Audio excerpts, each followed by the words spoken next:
not streaming anymore on TikTok. Do you guys understand? Good evening, ladies and gentlemen. Welcome, and thank the heavens you guys on YouTube have joined with me tonight, guys. Okay, because I was just on TikTok. All right, I was trying to go through the settings on TikTok. Thank you, Danny, for the gifts.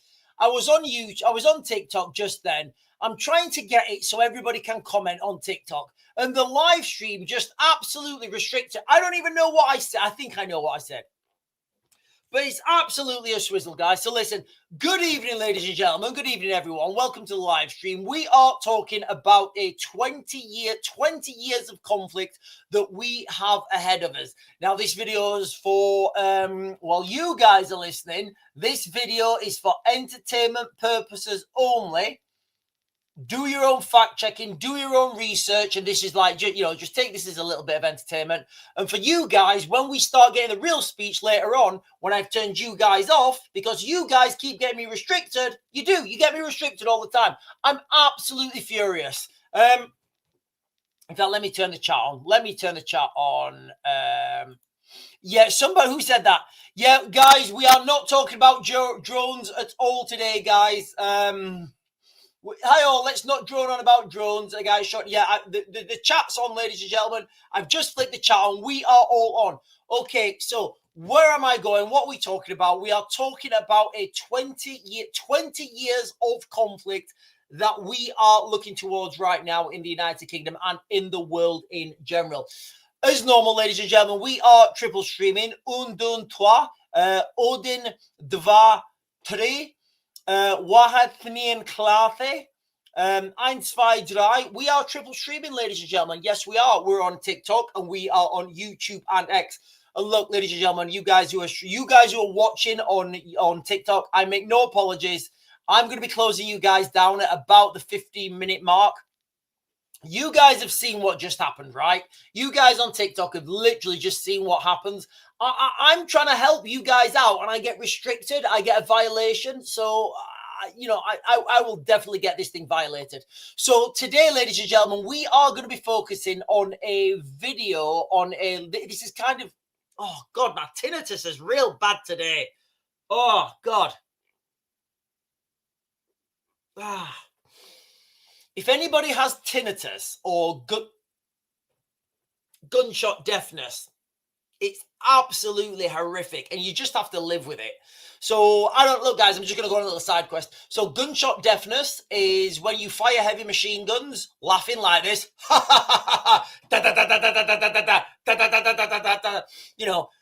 causing chaos and mayhem. It has an effect to your ears, and you get that later in life. So yes, while I was in my 20s, I was awesome. And I mean, I'm still awesome now. In fact, you know what? I've always been awesome. I will always be awesome. Fantastic. I've got my own hair, my own teeth, and I'm still hitting PBs in the gym. And when I say hitting PBs in the gym, I don't mean a PB at somebody who's 43. I mean a PB as in someone who is, ex-UK airborne forces, whatever you guys want to take of that. So there we go, guys. There we go. I'm still 43 and I'm still hitting those PBs. Anyway, by PB, I mean personal best. So we are going to be talking today, guys, about a video, a podcast actually that was released earlier on today. Was it today? I think it was today. Excuse me. Now, this is a podcast with Professor David Betts. Now, I've shared quite a lot of his stuff. I've shared quite a lot of Professor David Betts' stuff because I understand what he's talking about, and he is absolutely right. And his train of thought is exactly the same as mine. And you know what, ladies and gentlemen?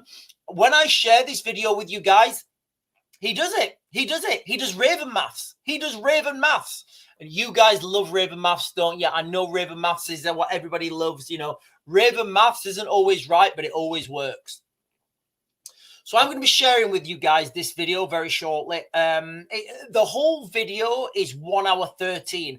I've picked out a couple of noteworthy points that I want to share with you guys, and then we're going to discuss that. But let's be under no illusion, guys, okay? We really are in a civil war, in any war, you will be in a fight or die scenario. And he does Raven maths, and I'm going to let him do the Raven maths, but he talks about the numbers of unalive-ins. Yeah, while I'm on TikTok, and I'm not saying any keywords. You guys are hearing me out, fam. You hear me big time one time. So without further ado, ladies and gentlemen, we're just going to jump onto this, guys, okay? Where are we? Right, so I'm going to share this screen with you. For you guys on TikTok, you guys won't be able to see this, but if you're on YouTube, I am sharing this screen with everyone. You guys on TikTok, you guys will be able to hear it. If you want to jump over to YouTube, I'm the Real Raven 1 on YouTube, and I'm the Real Raven 1 on X, and I will be closing you guys down on TikTok very shortly. So let's just get on to this, guys. Make sure you like, comment, subscribe, and all that stuff. Right, let's share this screen. So we are talking now, ladies and gentlemen, about a civil war, a potential, for entertainment purposes. We are talking about a potential civil war in the United Kingdom. Now, I'm just going to share this with you now.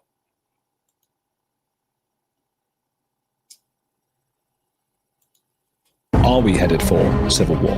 Yes, probably. That's quite scary. Yes, it is. There is a very significant probability of this occurring within 5 years. What are the chances that it doesn't happen? We are past the point at which there is a political off-ramp. Can you guys remember?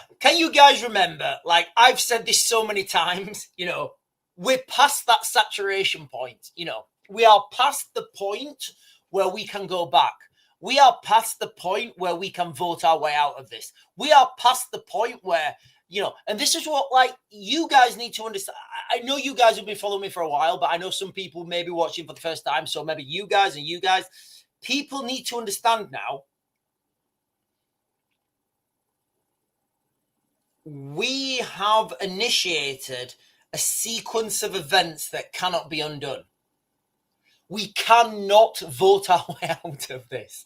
So you know how everybody's there that right now saying, you know what, I'm going to vote reform. It doesn't matter. It's not going to matter. The saturation point's already been reached. Doesn't matter whether we vote for reform, UKIP, or monster raving loony party. We are past the point of no return. So when you're, I don't know, have I ever told you I'm a pilot before? So when you're flying, when you're taking off, there are points on that runway where you can stop. For example, if you're on the runway and your speed's accelerating, there are certain safe points where you can get off and you can say, right, yeah, the engine's not working or whatever. If you go past that safe point, you have to take off. It doesn't matter because there's not enough runway. For you to be able to stop safely. So you have to, you have to get airborne. And I love getting airborne. Anybody who's ex-parachute regiment or any airborne forces, you guys know exactly what I'm talking about. So the point of no return has already gone. We are going through this. They're not my words, guys. They're words of David Bettany. I'll let this little intro play, and then I've earmarked a couple of bits. Dear elites, the consequences of your actions have arrived. So he's saying the elites, the consequences of your actions have arrived. All these years of flim-flammering, weak political inaction. It's here now, ladies and gentlemen. It's here, and we are heading towards 20 years of war. It's hit the fan. But it's worse than that, I think. Would you advise people to think about getting out? I'm not going anywhere. So here's the thing, guys. I love this guy. I love this guy. I want to go for beers with this guy. I can tell he likes a beer. We've got the girls at school, and one of the things I keep saying is, where do you go? Like, if you run, where are you going to run to? Yes, there's going to be a mass exodus to Antarctica. Mass exodus of Western culture to Antarctica. Where do you run to? Yes, I can go to Texas. Texas is going to be the same in a couple of years. I can go to Ukraine. Ukraine will be the same in a couple of years. A little bit longer, but it will be the same. So I'm just kicking the can down the road. At some point, you've got to say here and no further. And I'm not going to run. If it breaks out in one place, say Ireland or France, Germany, it will spread elsewhere. You envision many deaths? Yeah, exactly. It will metastasize fairly rapidly. Later on in this podcast, guys, and I will highlight this, but later, and I'll go through this twice as well. I will go through this twice because I know, like, some people join at the beginning and some people join at the end. I will go through this twice. Later on in this podcast, he gives Raven Maths. He doesn't call it Raven Maths, but you guys have been following me for a while know that it is Raven Maths. He gives Raven Maths, and the potential death toll, the low end death toll, it's phenomenal. It's absolutely phenomenal. Like the low end is phenomenally high. So whatever you're thinking, the numbers that you're thinking of a civil war, I'm just going to focus on the low end because I'm going to focus on the low end. The low end is wild, and that's the low end, all right? And I would speculate it's not going to be the low end. Into straight interethnic. My best advice for... Did you hear what he said then? It's just going to metastasize into straight into inter-ethnic violence. What have I been saying, guys? What have I been saying? All these live streams, all this time I've been coming on these live streams and saying, look, guys, it's not going to be a civil war as such. It's going to be us versus them versus them versus them. Those guys are allied with those guys, but only till those guys are defeated. Once those guys are defeated, those guys are going to turn on each other and we can ally with those. It's fucking wild, guys. Absolutely wild. How will we see the first moments of a civil war? How will we see the first moments of a civil war? What about? Remember what I've been saying, ladies and gentlemen? It will happen fast. That's the only way it can happen. It will happen fast. For example, one morning, you guys are going to wake up and everything's going to be fine. And then on Friday, you're going to go to bed with an absolute dilly swizzle, petrified like a swizzly dizzly. What will happen? Right, I am gonna jump forwards. Listen, guys, I can see the chat going at the moment on. I can see the chat going on YouTube. I'm gonna leave you guys to chat at the moment. I want to go through this as my opening monologue. Okay, so I've got a few timestamps. I wanna skip forwards to. I will then jump onto the chat. And then we'll jump onto the chat. We'll get current events what have been happening recently. Lots of Mohammed's doing bad things in the United Kingdom, ladies and gentlemen. And then we are going to jump forward, and then I'll go through it again because I know a lot of people jump jump back at the end. So let me just skip forwards, guys. To I need 24:45. Let me jump forwards. Just for context, that table that you guys can see there, we have that exact same table in our living room, like that exact same table in our living room. 24:45. Hang on. Do you know what? You know what that's going to do? That'll do. 22:32. We'll leave it there. 24:45 is my timestamp, but I'm not going to flim-flammer. Olympic Games. There have been other... So just for context, we're talking about sabotage now. We're talking about asymmetric warfare. We're talking about the threats to the United Kingdom. So look at the table, guys. That is a fine table, isn't it? We have that exact same table, literally the exact same table in our living room. I don't know, guys. Do you think it's an omen?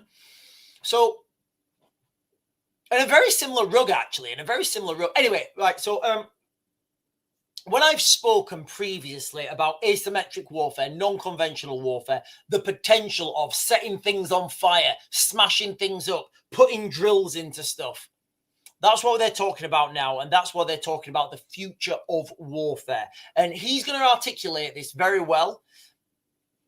In both those cases, we know quite a lot and what their intent is. There are another of other indicative examples. Okay, so this is the timestamp here. This is where I meant to start it from. Including the burning up of the electrical substation that served London Heathrow.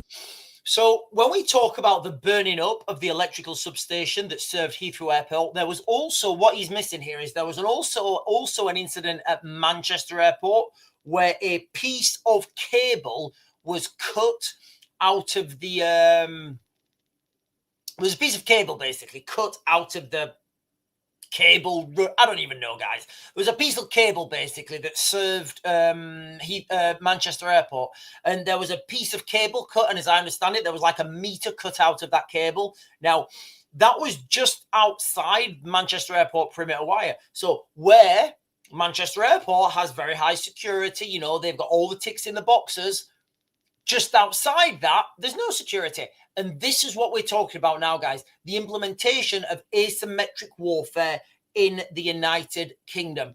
When people say to me, oh, Sean, are we going to get attacked? Are we going to get attacked? Is this going to happen? Is this going to happen? Yes. But we're not going to get attacked by missiles and bombs and guns and tanks and planes and trains and automobiles. We're not going to have a load of, you know, Russian Spetsnaz parachuting in. I've got to be very careful what I'm saying while I'm with you guys. We're not going to have a load of that because do you know what, ladies and gentlemen? For entertainment purposes only, those bad guys are already here. Not only are they already here, but they're already here and they're living in hotels, and we are funding that with our tax money. There you go, ladies and gentlemen. And there have been more recently actually deliberate attacks on the French electrical infrastructure in the south of France. These are very small scale, but I think what they all represent is a tactic that is, the technical term for the tactic is system disruption. So when we talk about system disruption, you know, everybody wants this big smoking gun. Everybody thinks it's going to be this big tactical, this big kaboomer that comes in and there's a big mushroom in the middle of London or whatever. That's not what it's going to be, guys. It's going to be a systematic implementation of system disruption leading to an apolitical outcome. It's a very well-known idea in the literature on this issue. So what he's talking about there is the literature on asymmetric warfare, non-conventional warfare, where you have a group of civilians with no military training, and you pay them to conduct an operation. They don't even know it's a military operation. You just pay them to go and smash something up. And he's going to come on to this shortly. That essentially works on the logic that by attacking infrastructure, by disrupting the system, you produce political effect, essentially. You further kludge up the system. Now, there are certain advantages of system disruption as a strategic mechanism. These are low scale, but in fact, you can have much bigger effect. And I think what the Heathrow incident made very, very clear is, I'm not suggesting the Heathrow incident was an insurgent attack. I don't know. It might well have just been completely accidental. Sure. But what we do know is that the disruption of one key electrical substation that was effectively unguarded. So what he's saying there is, these, and like it's like I think he may follow me. He may be listening right now. And if you're listening, David, keep listening because I'll tell you what's coming. So what he's saying there is these key infrastructure, these key locations, they are let me move that camera. There we go.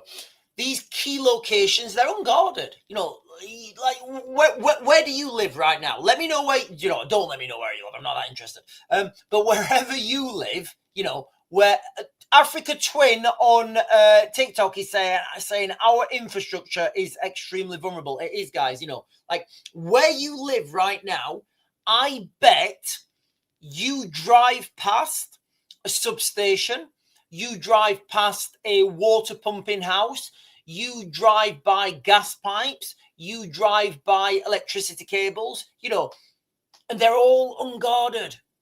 And do you know what you can do when things are unguarded? You can stack mattresses, wood, junk, cover it in petrol, and set fire to it. unguarded.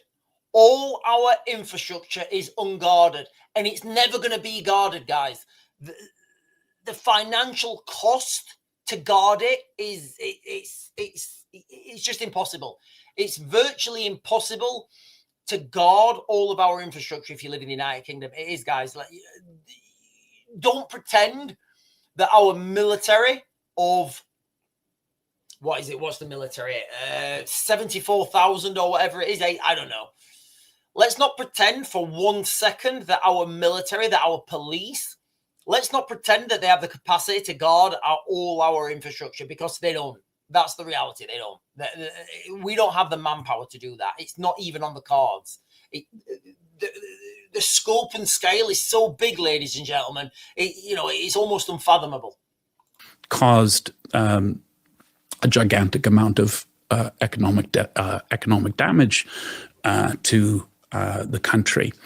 So it's very obvious, I think. So sorry, guys, I'm sorry to keep stopping it, but what he's saying there is, that substation going down at Heathrow Airport, that cost a lot, millions, maybe even more, maybe even billions. I don't know.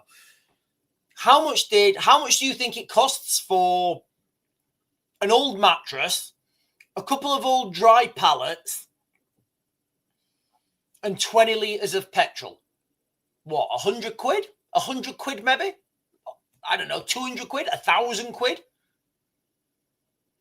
Now you can see, now you're starting to understand the depths of asymmetric warfare. And that's what's coming to the streets of the United Kingdom, guys. And it's going to be a 20-year battle minimum. Then that this is a tactic which can be used in order to disrupt the system, to cause the cities effectively to,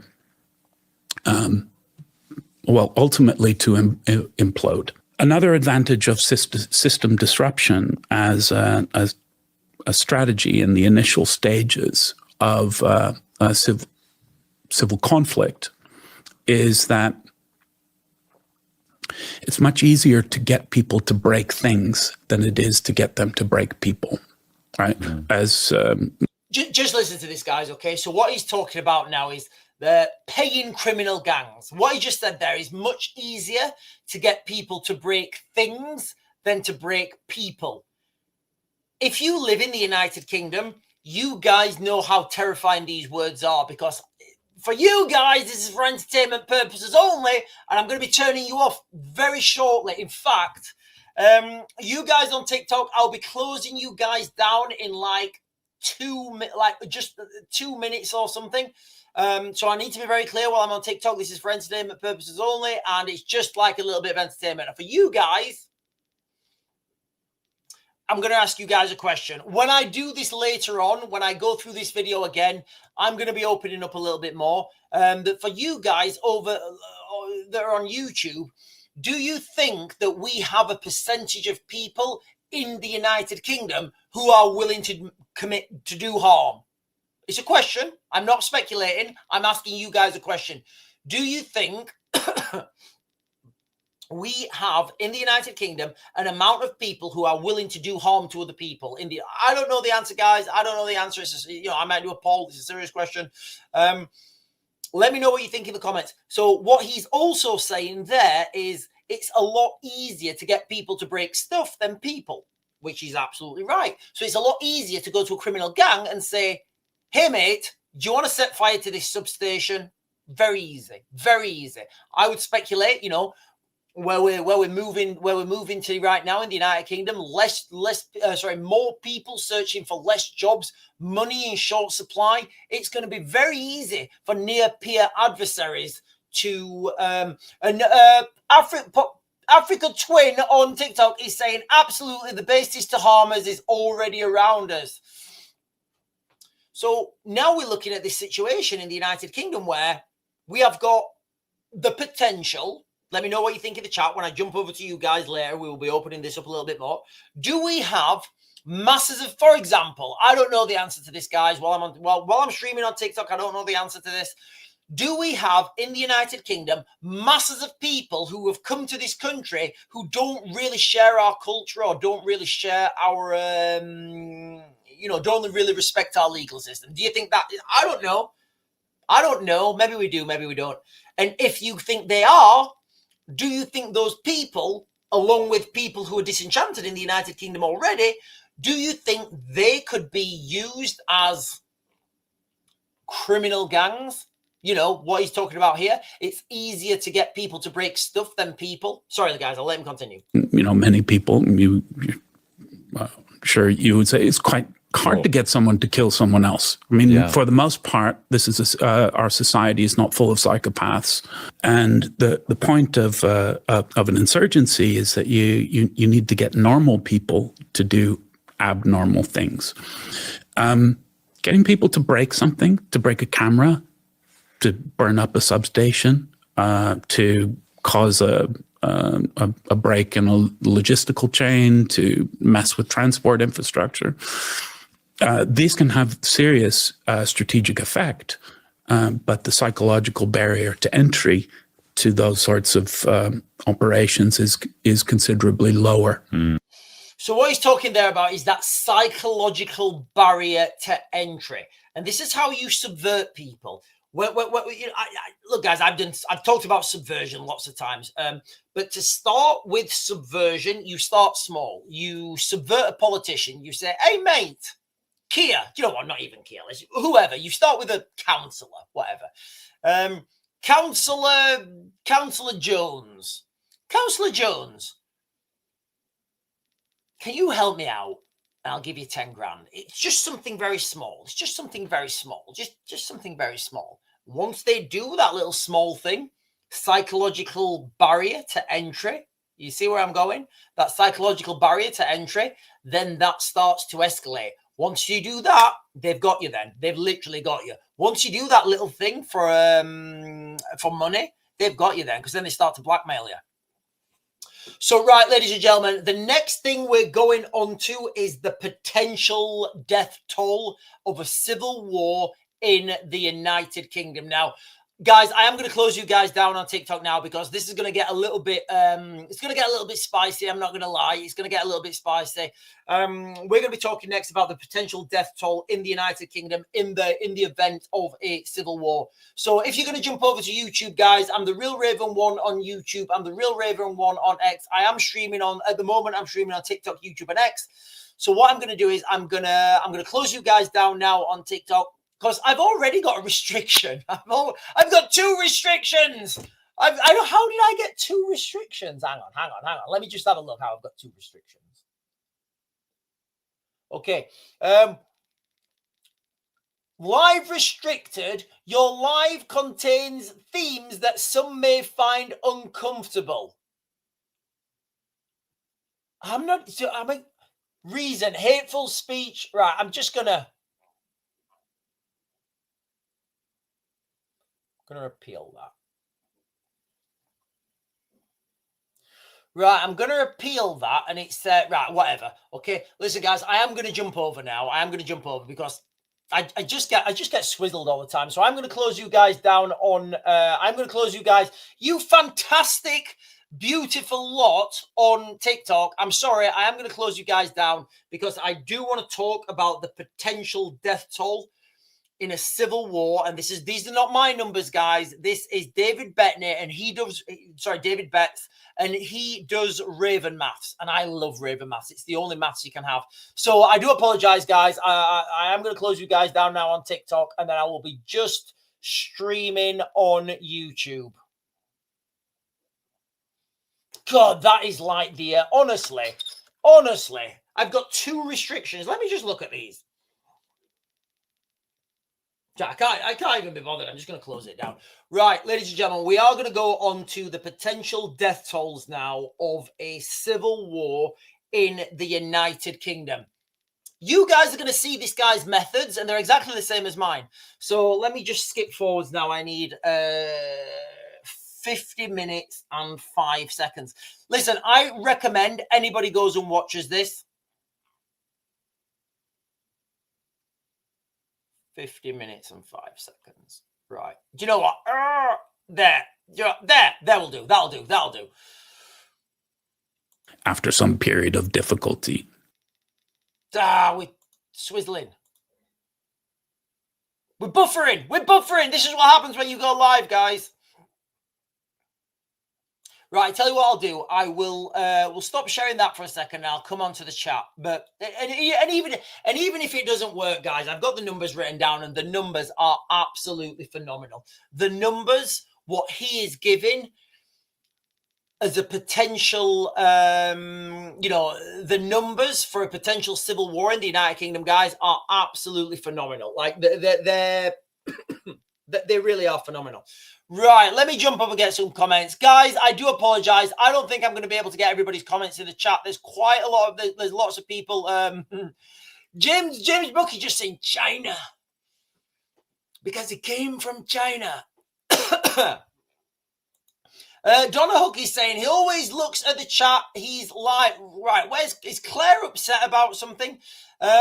Claire is saying, Emma, we've been trying to get Sean to see some. Right, okay, what have we been trying to see, guys? Listen, ladies and gentlemen, I do apologize. What have we been trying to get? Because somebody put it recently in the chat. What have we been talking about? Right,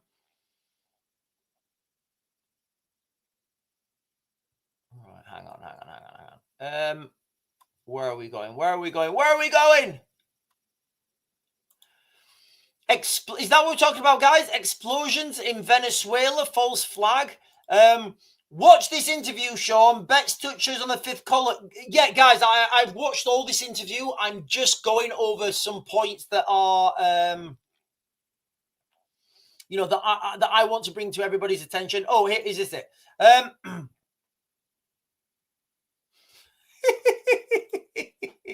where are we? What are the comments? Where are we? Right, guys, break it. Hang on. Where are we?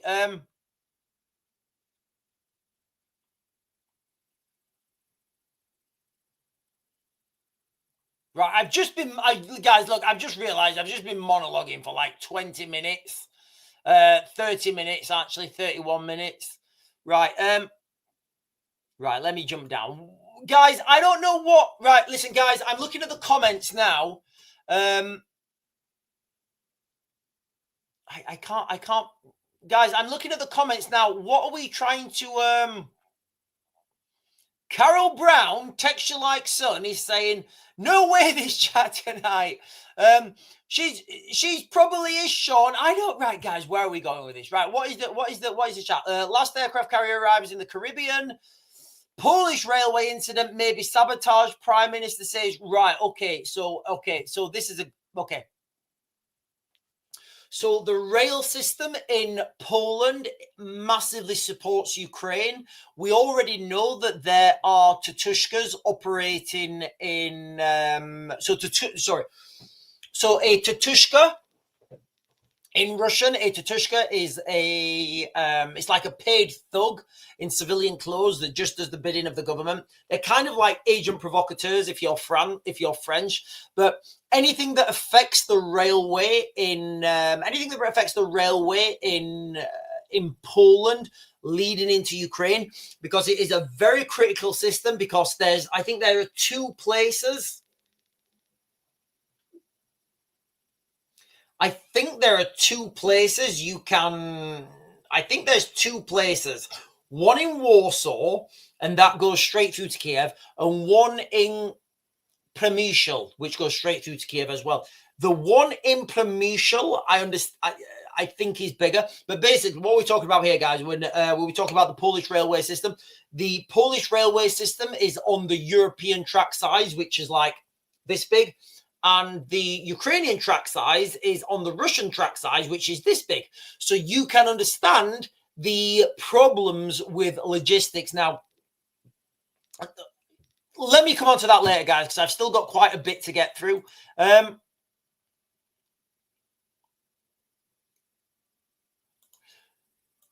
What does the army and police do during this civil war exactly? They will try and protect the police. Sorry. They will try and protect the government. That's all they can do.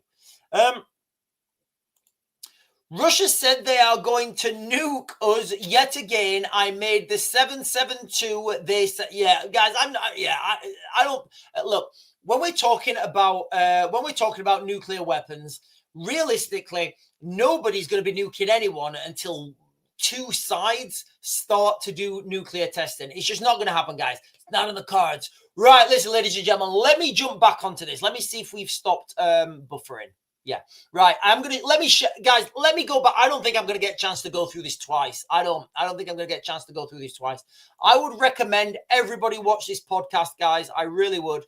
I really respect this guy, David Betts, sorry. So we're going to talk now, ladies and gentlemen, about the potential death toll in the United Kingdom if a civil war broke out. And you guys have no idea you may have some idea what's coming. I've seen this with my own eyes. I've witnessed it. I've lived through it. I understand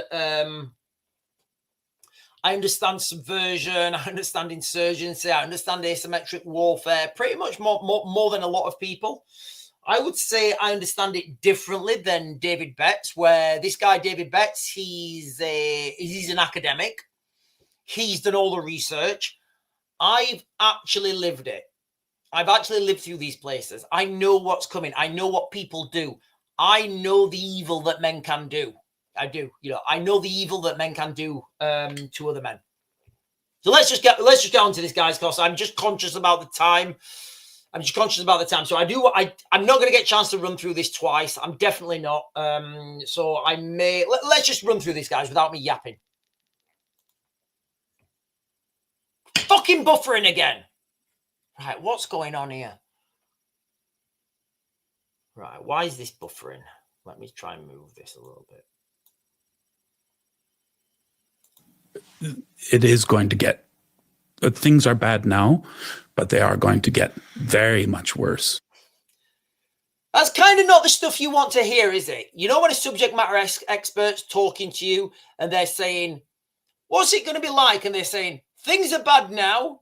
They're going to get very much worse. And hopefully after they will get better. But you are going to have to go through a period of very much worse before you get there. Do you envision many deaths? Yeah, exactly. I wouldn't be speaking if I didn't.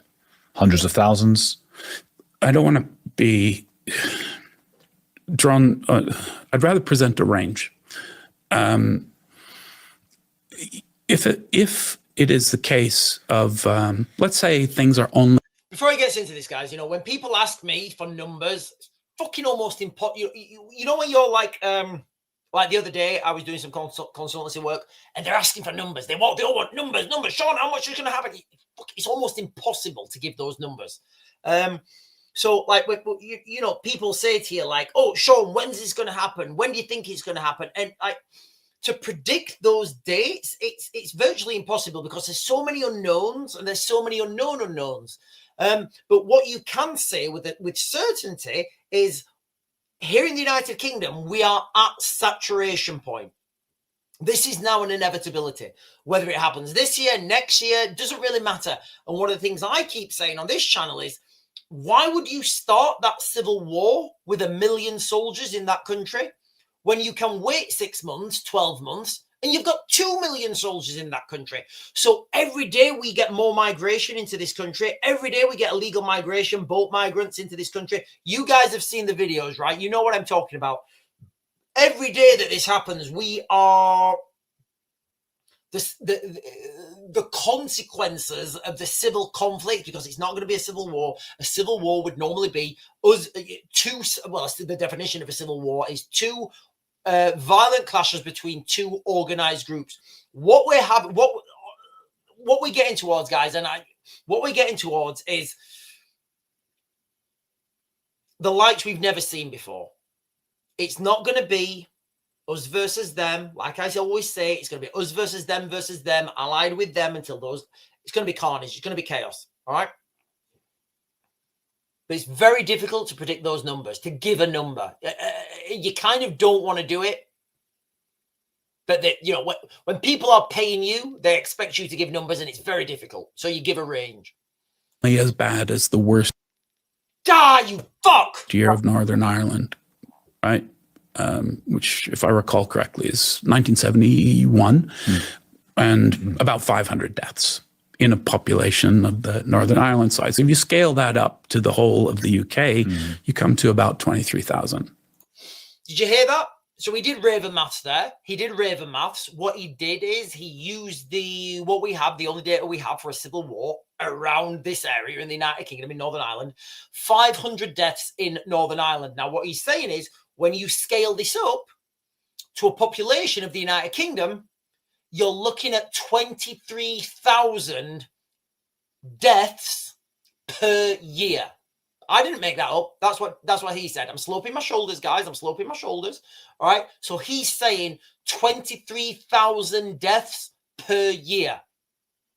And what he's going to come on to shortly is this is lowball. This is lowball, guys. A civil war. Well, I'll let him explain. Which is pretty bad. But that's kind of northern. I think that's bottom of the range. Okay. If you just to context, guys, look, if you're please share my stuff, guys. I've been doing this stuff and I've been letting people know what's coming for such a long time. I've not changed the course. I've always been the same direction. People need to understand what's coming and people need to protect themselves and their families right now and just accept there's nothing we can do right now. There's nothing we can do. Unless you think voting for Farage in 2029 is going to sort things out, then yeah, wait till 2029. It's not going to happen. The saturation point's already been reached. Can you imagine that type of death toll, guys? You know, and that is the low end. That's the low end of the death tolls. It's very difficult to try and explain what it's like living under that fear, living under that society. Ultimately, you know, all this gets sorted if we get the legal framework to protect ourselves. And I do think that's going to have to happen. You know, the police won't be able to do anything. They won't be able to do anything. They don't have the numbers. They don't have the manpower. They don't have the capacity. Scale it to, say, Bosnia scale or Syria scale, or then you have a very much larger number.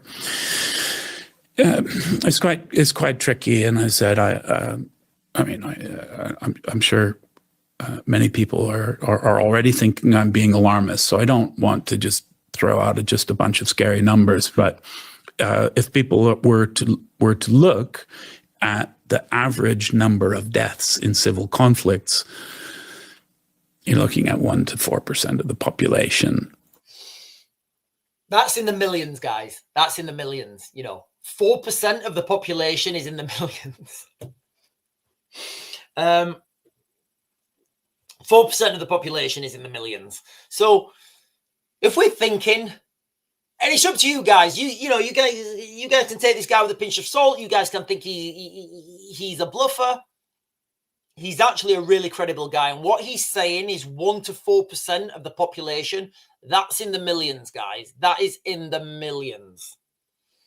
And those who don't understand history are doomed to repeat it. Like, you know, we know these things happen because they've happened before. And for those in government right now who think that maybe you're the same, maybe you think that this can't happen to you. Maybe you think that this won't happen to the United Kingdom.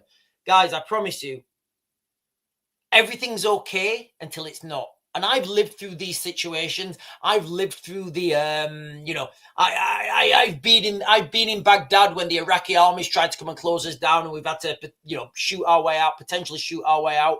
I've been in gunfights where we've been overwhelmed and overrun, and we've had to call in helicopters. You know, I've seen things on the street go from nothing. Northern Ireland. I've been in Northern Ireland and everything was fine. We were sat in the back of a snatch wagon, and there was no trouble. Literally 30 minutes, not even 30 minutes later, 5 minutes later,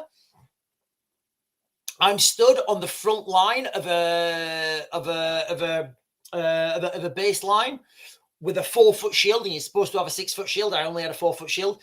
You know, getting petrol bombs thrown at you. There's a police car that's been burnt out. That's the things that are coming, guys. They are the things that are coming, and they are inevitable. They're inevitable. The facts and the numbers he's given there: 23,000 deaths per year in the United Kingdom if we have a Northern Ireland type civil war. And that is the low ball. That's the baseline. That's like they're the minimum numbers.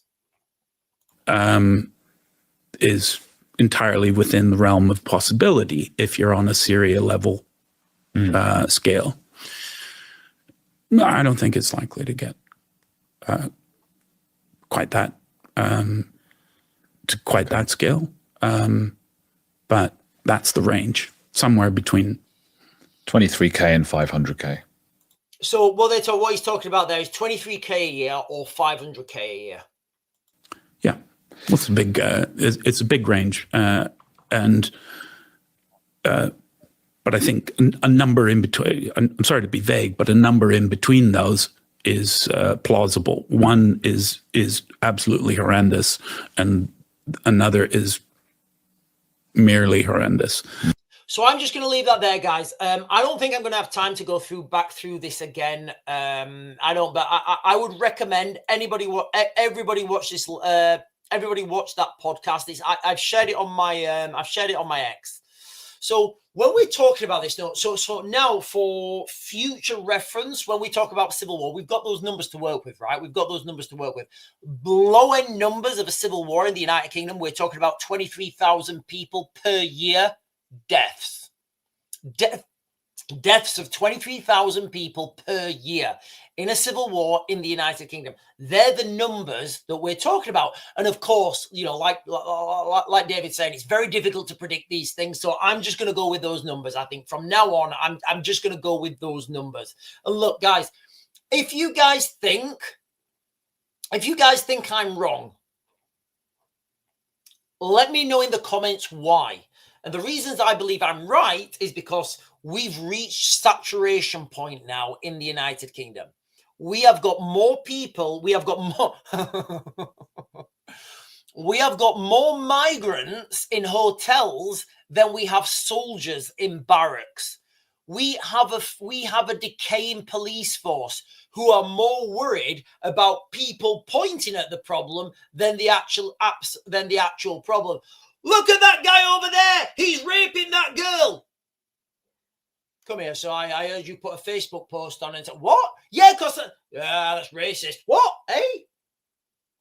Do you see where we are right now, ladies and gentlemen? Right, guys, I need to have a wee.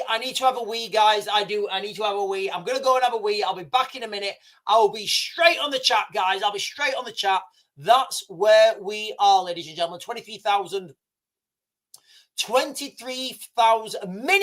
minimum 23,000 deaths per year.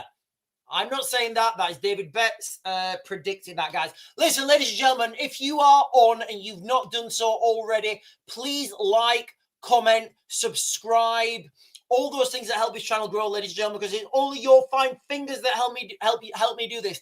And you know, if you're there right now, you're wondering whether to subscribe or not, right? Go and have a look through my other videos, like over a year ago, when I've been talking about this right now, what people in the mainstream are talking about now. We've got the Germans implementing conscription. We've got the Germans on the 1st of January implementing not conscription, but if they don't get the numbers for the military, then it is conscription.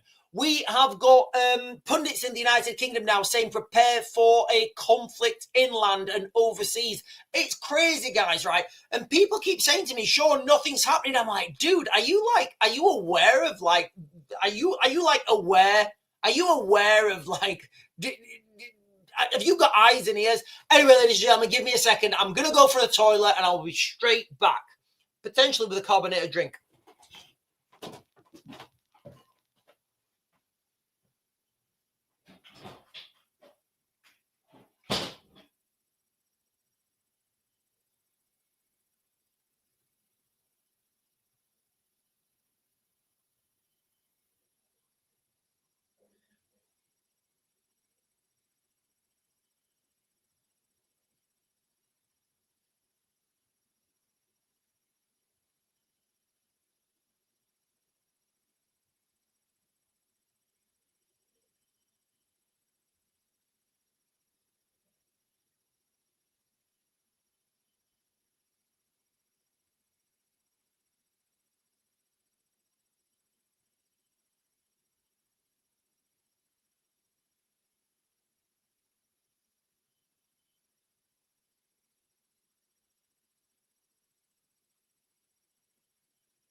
Right, I'm back, but can you give me a second, guys? Because I just need to get my hang on. David is saying he's going to need a drink for this chat. Oh God, is that where we're going? Is that where are we going? Do I need a drink for this chat? Right. In that case, David, let me get myself a drink, and I will get back onto you.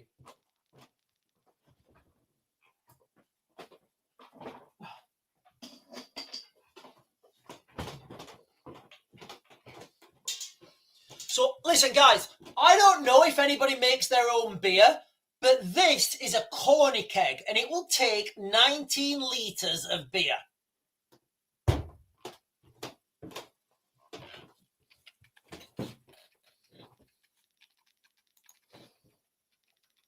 You get like a little nozzle like this, and then you get to press this nozzle into your pint glass. Look at that golden nectar.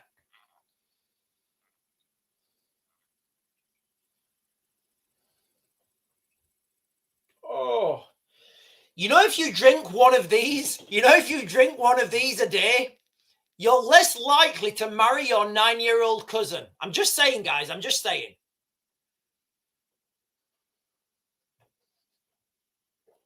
Stop it. Right. Oh, we've got a new member. We have a new member. Where Slim has become a new member. Thank you, Slim. And I know, Slim, you are already a powerful contributor to this channel. So thank you for becoming a member. I really do appreciate it, guys, and I appreciate all the members. Right, let me jump down, guys. Okay. Amir Cricket is saying, Sean, it was peak comedy. What? I don't know. James is saying the best thing about multicultural. Right, hang on. I need to be careful in what I'm saying here. The best thing about multicultural is if you want to go on holiday to meet different cultures but have no money, just pop into town. Yeah.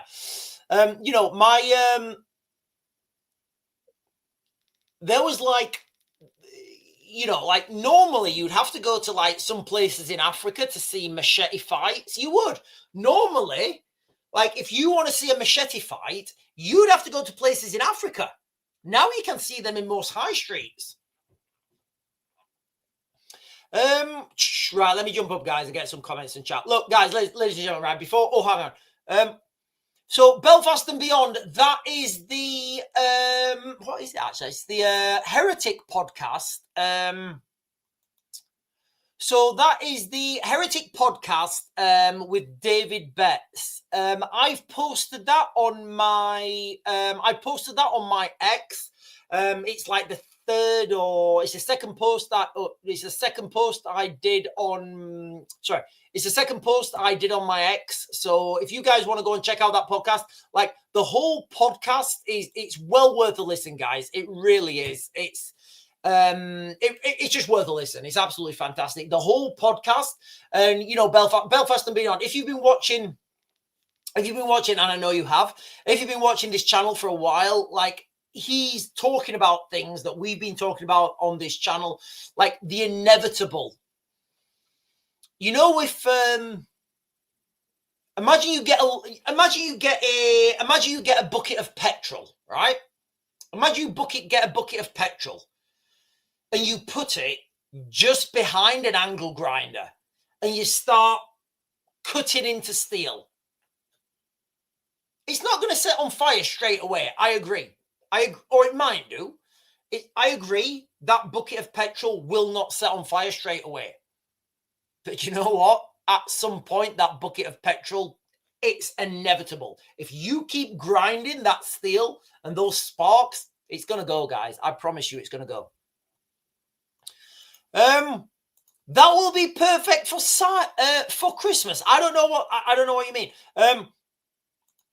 Leroy Footlong, he's just sending some emoji with some beers. I don't think that's a bad thing. A horny keg? No, a corny keg. 90 litres. No. 919. So 19 litres.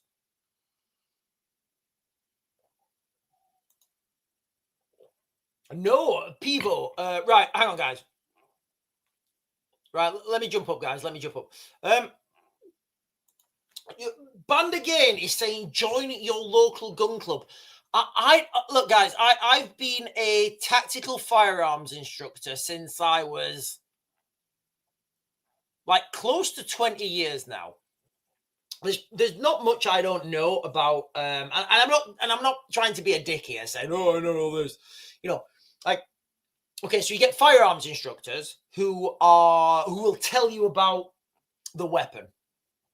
So they will tell you about, they will tell you that they know all the ballistics about 5.56 or 7.62. They know how to manipulate that weapon system. They know how to aim and how to fire. That's a firearms instructor. I would be a tactical firearms instructor. So I would be less inclined for that stuff because I think it's gay. And I will be more inclined with how to move with that weapon, how to take those shots, where to take those shots, how to work as an individual, how to work as a small team, how to work as a big team. And what I'm saying is, in the United Kingdom, guns are not the answer, guys. Guns really are not the answer. People need to come together. People need to organize, and people need to understand that we need to start building our communities and locking them down. And I don't mean I watched Lord of the Rings the other day. Like, I love Lord of the Rings, guys. Listen, this is the best film ever made. We watched Fellowship of the Rings last night, actually. The director's cut, because I don't watch any of that gay stuff that's not director's cut. So we watched Fellowship of the Rings, and there's a bit on Fellowship of the Rings just as it comes on, and there's like, it shows you like a sweeping pan of the Shire, and there's like little hobbit girls running around, and everybody's happy. That's the shit that I want. That is what I want. Unfortunately, I know I'm not the person who ever gets that. I know I'm the person who has to defend that. So I would be more like the Aragorn character, Oh, hang on. Let me get the chat, guys. Sorry, I'm totally going off on I'm going off a side quest. Lisa Jane is saying, I would love that, silly. Okay, right. I don't know what that means. Right, okay. So you guys get a room. I think you guys are, I don't know. I think you guys might have like a little girl crush or something. I don't know. I don't know what's going on here.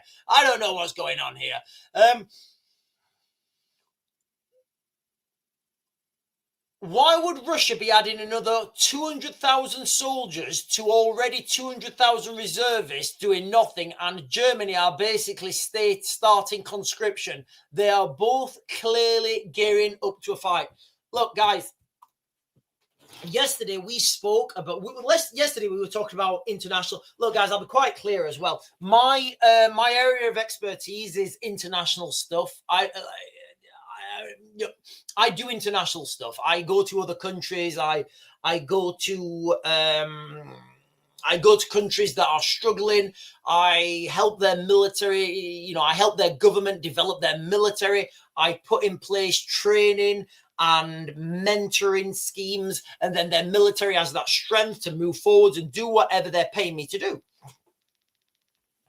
So all my expertise is. All my professional expertise is overseas. Internally, I've started to use that what's the word I'm looking for? That same dynamic and looking into the United Kingdom. And guys, listen, it does not look good. It does not look good. If I was looking at the if I was a foreigner, and I came to the United Kingdom and I was working for the government here in the United Kingdom, and they were giving me the stats and statistics, I'd say, yeah, you're fucked. You guys are fucked. Like, this is going to happen at some point, and you guys need to get ready. I think it was, who was it? There was a company in, what's the word? What's the name? Can't remember the company. Executive Outcomes. There was a company. Do you know what? I'm not even going to talk about that. There was a company called Executive Outcomes. If you guys want to Google about them, that is totally fine. I'm not going to go into that now. Emma Watts is saying QQQ. What is Q about in America? Are we talking about QAnons? Are we talking about QAnons, guys? I don't know what we're talking about. Sean, we are planning a Leave MAGA Tea Christmas Hanukkah party at Lisa's. Okay, well, listen, guys, if everybody's at Lisa's, then everybody's at Lisa's. I shout the N-word in the shower. I'm going to assume that's nuclear. Donna is saying, ABC News, UK government poised to overhaul asylum system as political storm brews over migration. Look, all these things that they're announcing now should have been announced 10 years ago. It's not going to matter. It's not going to matter. The critical mass has already been achieved. We have more migrants in hotels than we have soldiers in barracks. We have a situation where the police have lost control. Police have lost control. Police have lost control, guys. If you think, like, you know, when I've said this before, you know, the first Mad Max, there's like 1979. The first Mad Max, there's like, it's very weird because society is broken down, but there's still a police force. And the police force can't really do anything. And the criminals know that the police force can't really do anything. And that's where we are. I don't think we're at Mad Max type yet, but we're not far off, guys. You know, and like we just said in that video, you know, this is going to happen quickly. It will happen quickly, and that's the only way it can happen. And in response to Donna's comment, you know, the saturation point has already been reached. Look, guys, if you guys get chance, please watch that. Please watch that podcast. It's on my X. The podcast is called Heretic, and it's the Heretic. It's the Heretic episode with David Betts. Now, I just want to throw. I wanted to go through this twice, but I'm just not going to have time. So what I want to throw at you now, guys, is just some of the key takeaways from. There's lots of key takeaways. I could go on for hours. I mean, what I should probably do is just play the video, but you know, I think I'd be doing a disservice to the Heretic podcast. So what I want to do is just give you guys some of my highlights from that podcast, and there are many highlights. I could have gone on to a lot. So what he talks about is substations burning down. The events that we've had in the United Kingdom, substations burning down. We've had storage depots burning down. We've had international flights. DHL flights burning down. Shit burns, guys. Shit burns. There's that movie, isn't there? Have you seen that movie, Love, Honor, Obey, with Rhys Evans?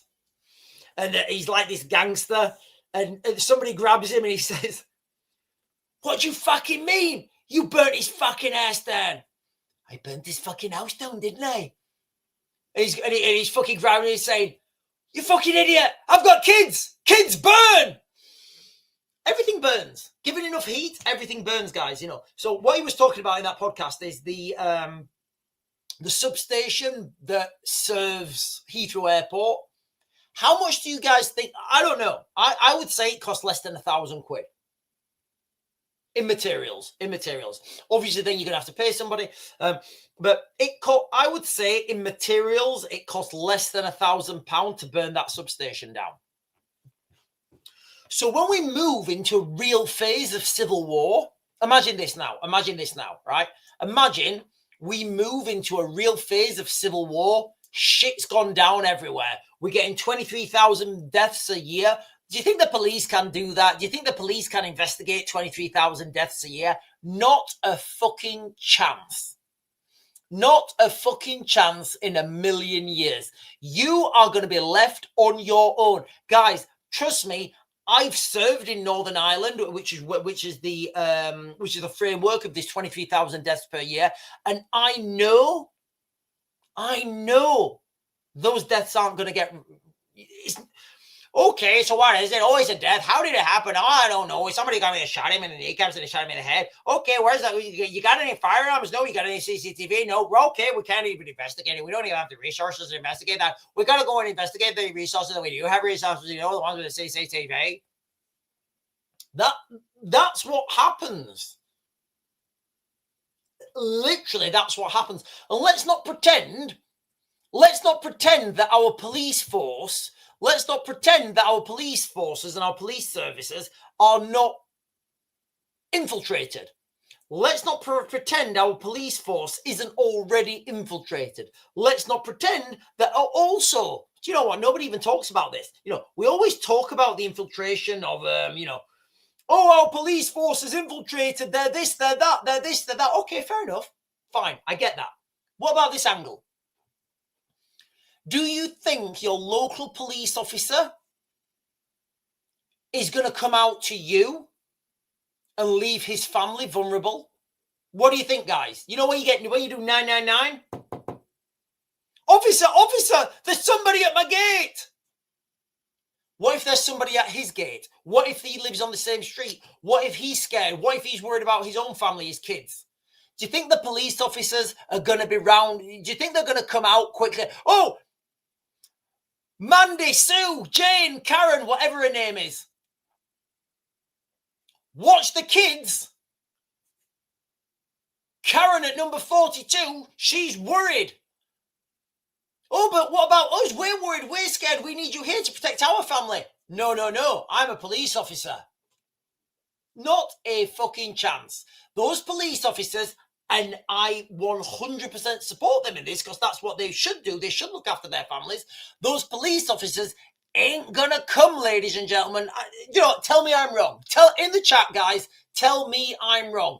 If you think I'm in the wrong, guys, let me know in the wrong. Do you think, right, imagine it now, 23,000 deaths a year. 23,000, low end. That's low end, guys, okay? 23,000 deaths a year. Do you think the police are going to be looking after you? Or do you think they're going to be looking after themselves? This is where it goes, guys. This is where it goes. This is where insurgency goes. Because you know what's going to happen? When these mass gatherings don't have any effect, people are going to go after the politicians. People are going to go after the decision makers. People are going to go after the police chiefs. People are going to go after the police sergeants. That's what happens, ladies and gentlemen. That is asymmetric warfare. That's an insurgency. I know this because I've lived through it. David Betts knows this because he's an academic. We're both coming to the same conclusion from different angles. Thank you, Amir Cricket, for the super. Thank you so much. Love and appreciate UK. You're the best. Thank you so much, buddy. I really appreciate that. So that's where we are right now, guys. That's where we are. That's what we're heading towards. And if you think, I don't know, guys, can you please put it in the chat? If you expect, do you know what? Do you expect the police when the shit's hit the fan? When we've got hordes of people with sharp, pointy things running around doing all sorts of stuff? Do you think the police are going to go, Carol, watch the kids? Karen at number 47, she says somebody suspicious at the end of her drive. I'm off. Do you think those police, do you think they're going to do that? Or do you think they're going to look after their own kids? I would speculate the latter.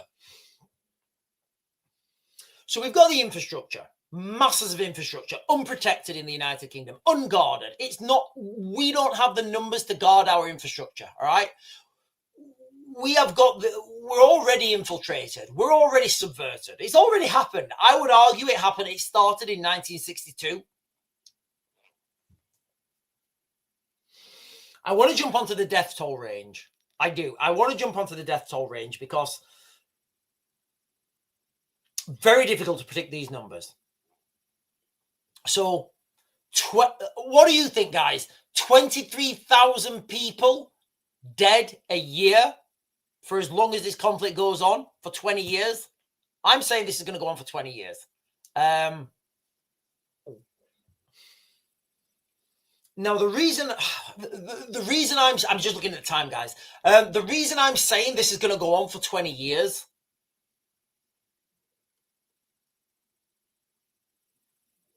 is because that is the war cycle. That is the, if you guys have read, is it Turning? Not Turning. I can't remember his name. Let me, give me a second, guys. It's called The Fourth Turning.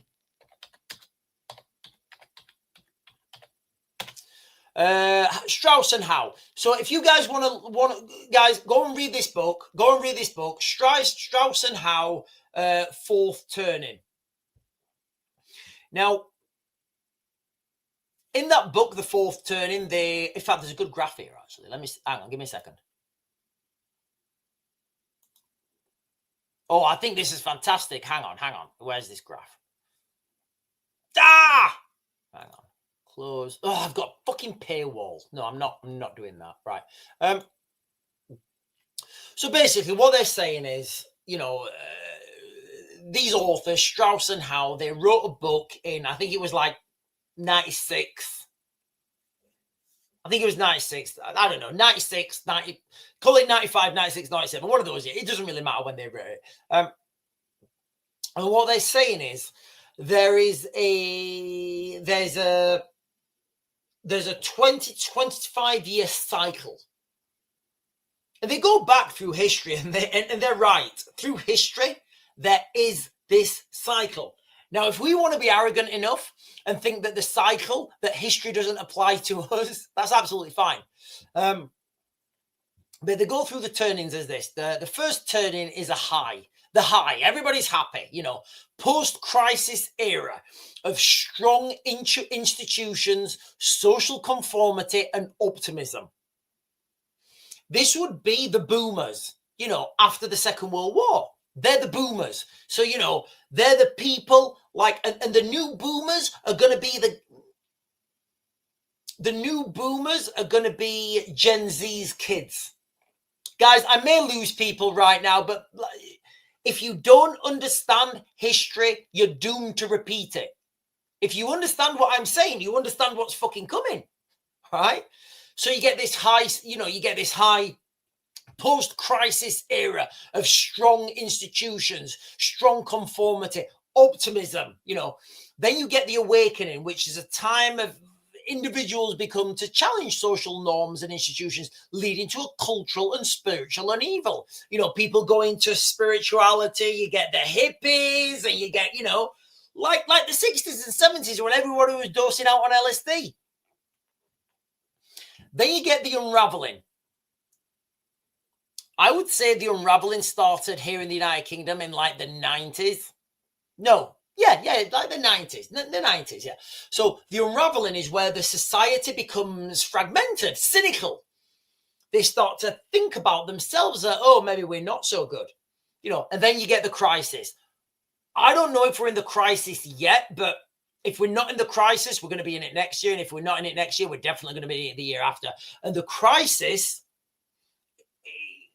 it's the catalyst that that would invoke the revolution, civil wars, global conflicts, and it's just this meme. If you remember this meme, hard times, the crisis, create strong men. Strong men create good times, the high. Strong men create good times. Good times create weak men, the awakening. Weak men create hard times, the unraveling, and then the circle repeats. And it's all down to how you raise your children. We can't escape this. We can't escape this as humans. I don't think anyone can escape this. It could be a solution to the Fermi paradox. So imagine the end of the Second World War. You've got these strong men. They're like, no, I ain't having none of this bullshit.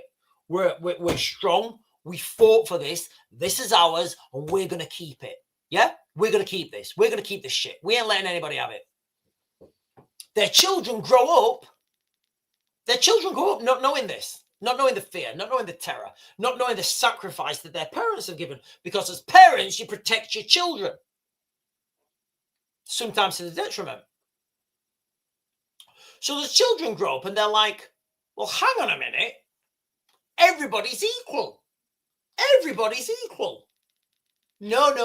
My mum and dad were wrong. Everybody's equal. And then we just all want to have a good time.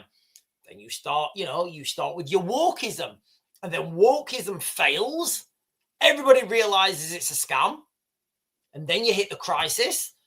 And Gen Z, I promise you guys, last year, I wasn't even calling them Gen Z, but I was right. Last year, I was talking about, was it last year? Yeah, last year. Summer last year, so over a year ago, I was talking about Gen Z, although I didn't know it was Gen Z. I was talking about the golden generation. And if you were 16 and under, I didn't realize that was Gen Z. Those guys are going to be monsters. Those guys are going to be absolute monsters. Be under no illusion, guys. Gen Z are going to be beasts. I'm throwing it out there. And people say that they're not. People are saying, oh, the youth of today. Yeah, you're thinking about the youth of today. You're not thinking about, like, the pre-youth of today. Like, those kids who are still at school now, who are witnessing all this shit. Like, I know, I've got a friend of mine. His daughter is scared to go to school because they've got Africans and the African girls bully the white girls. How do you think they're going to grow up? How do you think they're going to grow up? Like those girls who've been bullied by by the African girls.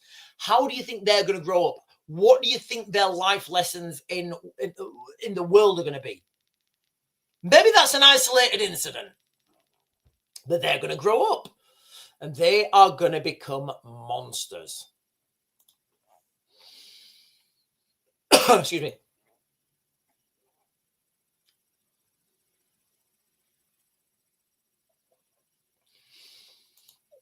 Gen X are the best. Right. I don't even know what, guys, listen, I don't even know what all these generations are. Right. Let me just Google Generation X.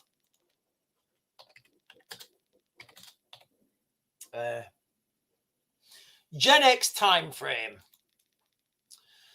So 1965 to 1980. They're the worst. Gen X are the worst. Guys, Gen X are, oh shit, I'm a Gen X. No, I'm not a Gen X. I'm not a Gen X.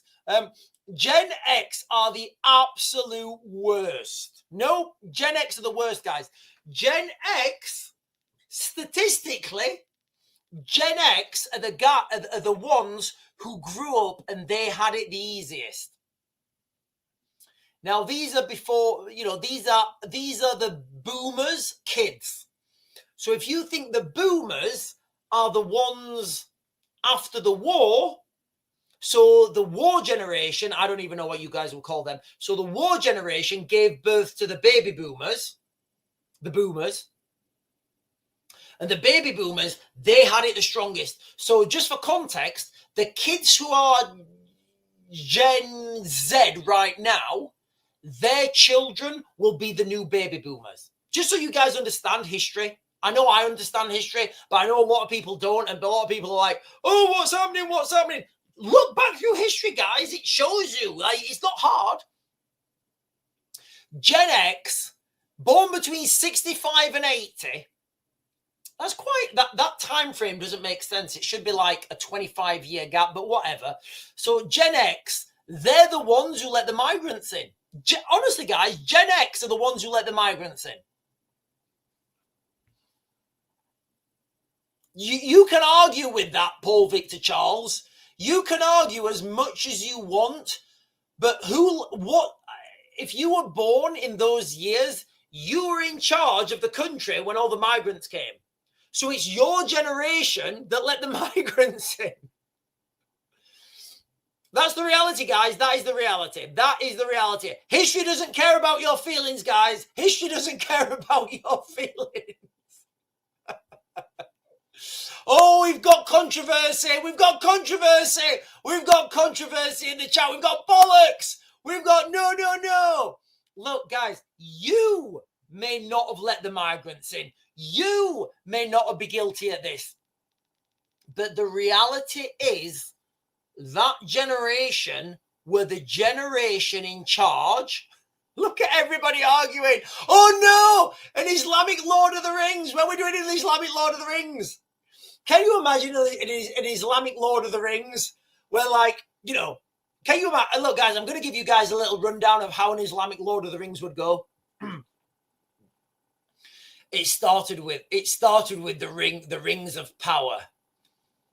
3 were gifted to the elves, wisest and fairest of all beings. 7 to the dwarf lords, great miners and craftsmen. And 9 were gifted to the race of Islam, who above all else desire to pray 5 times a day. And then can you imagine? There were some who resisted, and they're all marching up to Mordor, and they're like, guys, we can't fight the orcs. Why not? We've got to pray. Oh shit, right, we've got to pray. Got to pray 5 times a day. Right, ladies and gentlemen, listen, guys, I think everybody's equal. I think everybody has their place in this world. Right, listen, people. James is saying no more Lord of the Rings. Right, we're going to stop Lord of the Rings. We've not done any drones either. Right, ladies and gentlemen, look, guys, I'm just going to have to. Oh, hang on, who said that? Band again is saying Gen X. I hope you're proud of yourselves. Look, guys, if you're Gen X, I know this is a bit of pill to swallow. If you are Gen X, tell me what generation of people let in the migrants. It might not have been you, I get that. But as a generation, what generation was it that let in the migrants to the United Kingdom? There's no argument here. There is absolutely no argument, guys, okay? It was Generation X that let the migrants into the United Kingdom. There's no way around it, you know.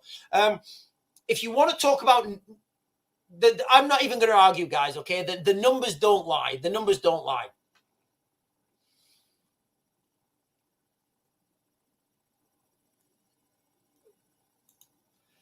Amir Cricket is saying, remember Islam claimed Viking was their thing. Remember, the ring reminded me. I don't know what that is. I don't know. Are we saying, okay, listen, I've seen the Swedish, yeah, I mean, I don't know. I don't even know where that comes from. The only thing I can think of that is related is where they were, I think Netflix did a series and they're saying that the first Swedes were like black or something. So, oh my God, Gandalf Muhammad Al Gandalf.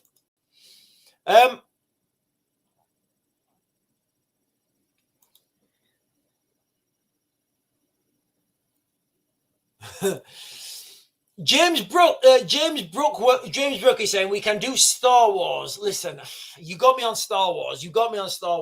The fight scene between Anakin and Darth Vader. Sorry, not Anakin and Darth. Anakin is Darth Vader. The fight scene between Anakin and Obi-Wan. Now, if you think about that final face-off between Anakin and Obi-Wan, oh my God, that is cinematic. It's like cinematic history. Like the whole Star Wars saga, the first Star Wars, A New Hope, you find out that at some point Obi-Wan has faced off with Darth Vader and he's won. So you know that. You know that's already happened. And then you also know that Darth Vader kills Obi-Wan. And then at the end, you've got all that emotion invested in those two characters. You've got the emotion invested in Anakin because he's only trying to save his kid. He's only trying to save his wife because he knows that she's going to die because he's seen it in a vision. So then he goes to the Dark Lord, Palpatine, and he's trying to he's like, oh, I want to save my wife. I don't want my kid to die. And then Obi-Wan, who's just incorruptible, he turns up and oh my God, that fight scene is absolutely phenomenal. Yeah, I don't think there'll be another one like it. I mean, if you think about that fight scene between Obi-Wan and Anakin, if you watch the first Star Wars when it first came out, you have to wait 27 years to actually see the fight, and it doesn't disappoint. And Obi-Wan gets off and he throws his robe off. And Anakin's strutting around and his eyes have gone because he's turned to the dark side and he's done all the shit with the kid. He killed all the kids, all the younglings. And Obi-Wan ain't having none of that shit. Obi-Wan's Obi-Wan is the OG. And he pulls out he fucking throws his robe off and he says, I stand with the Republic, Anakin, with democracy. And he says, you will die. And then Obi-Wan, he says, I will do what I must. Zoom. And then he jumps up and he backflips and you get that music. Da, da, da, da, da, da, da, da, da, da, da, da, da, da. And they're fighting with their lightsabers and they're totally equally matched. They are absolutely equally matched. And then they're lightsabering and they force and they're totally matched. And then they're shouting at each other, you're like a brother to me, Anakin, because you see through the whole movies that Obi-Wan raises Anakin and he teaches him. And then at the beginning of that movie, Anakin refuses Count Dooku. He says, no, our fate will be the same. That is cinematic history, guys. Don't get me started on Star Wars because I will just go. I will go and there'll be no calling me back.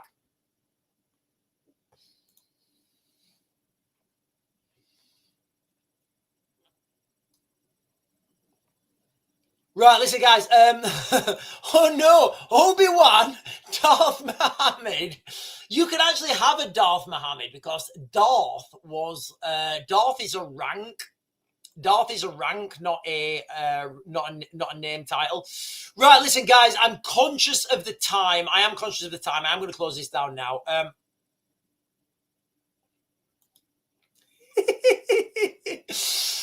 Right, okay, right. Stop it, you guys. You guys. Okay, right. Listen, guys. I want to just jump back through what we've been talking about on this live stream. Okay, so I do like what we're heading towards is a 20-year conflict. It has to be a 20-year conflict. If you think about the Second World War, you could argue that the violent bit in the middle, the ultra violent bit, that was only the main course. There was the starter and there was the dessert afterwards. So when we talk about these conflicts, they have to last look at Afghanistan, for example. They have to last 20 years. So just the key takeaways, that the main key takeaway that I want to leave you guys with is those sheer numbers, guys. Those sheer numbers. If you're looking at the numbers of the death toll of a civil war, and this is just in the United Kingdom now, so this is not taking into consideration a war with the Russians in Eastern Europe. I'll probably do that tomorrow, but we have. We're looking at 23,000 people per year. These are not my numbers. But I am going to use these numbers. 23,000 people per year dying in this civil war. Remember, guys, they're not my numbers. They're David Bett's numbers, and I agree with those numbers. Although I do think, like David does, that those numbers could be low because not the problem, but the difference with Northern Ireland and the difference with the United Kingdom is in Northern Ireland, you had the Irish Republican Army, which that was a civil war, guys. Okay. So in Northern Ireland, you had the Irish. Okay. What I'm saying is wrong, but I just want to leave it there for a simplistic example. in Northern Ireland, you had, no, I'm going to change that because I don't want to say things that are wrong. So in Northern Ireland, you had one side that wanted to become part of a united Ireland, and then you had the other side who wanted Northern Ireland to stay part of the United Kingdom, hence Civil War. I've said this like probably a million times. Here in the United Kingdom, we're not going to have that. We're going to have us versus them versus them versus them, allied with them until those are being defeated. Then they're going to turn on us, but we can ally with them. So it's going to be fucking chaos. So I would say those numbers are lowball numbers. When you just say that to yourselves, guys, okay? 23,000 people killed in a civil war in the United Kingdom per year is a lowball number. And I think these are inevitable. 1 to 4% of the populations usually die in a civil war. If we're looking at 4%, guys, that is in the millions. In fact, you know what? It's all in the millions. No, it's not all in the millions, actually.